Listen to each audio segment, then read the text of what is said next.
POC question. The question is, consider the two statements. If L1 is a CFL and L2 is a CFL, then L1 intersection L2 may not be a CFL. And if L1 union L2 is regular, it is always true that L1 and L2 are regular. Okay. So for these statements to prove correct or wrong, if you find any contradictory example related to, you will be able to find out that whether the given statement is true or not. Okay, so I will start with the second statement. What it is given that L1 and union L2 is regular, then it is true that L1 and L2 are regular. Okay, so it will not be okay, I will prove first. Say for example, just take L1 where n number of A's is equals to number of B. Okay, so this is a CFL, right? Then L2 is also n number of A's not equals to number of B's, so this is also a CFL. Now but when you take a union of these two, okay, so this will come as this. So this is telling this is also a regular, language.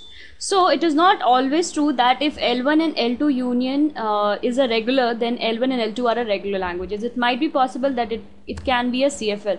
Okay, so therefore second statement is wrong, 2 is wrong. Okay, now just check for the first statement. First statement is telling L1 is a CFL and L2 is a CFL, then L1 intersection may not be a CFL. Okay, just take example N1 as A to the power N, B to the power N, C to the power M, D to the power M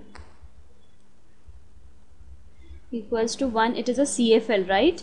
And L2 as A to the power N, B to the power N, C to the power M, and D to the power N.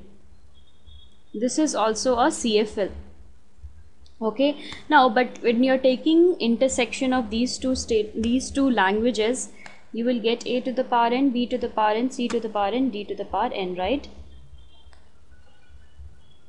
Okay, and there will be N is greater than equals to 1. Fine. Say okay, yeah, so then it won't be a CFL. Therefore it will not, it is might be possible that it can be a CFL, but there is one example which verify this statement that it may not be a CFL. Okay, so that's why first statement is true, therefore option is C. Only one is true. Here one is true. Okay, thank you.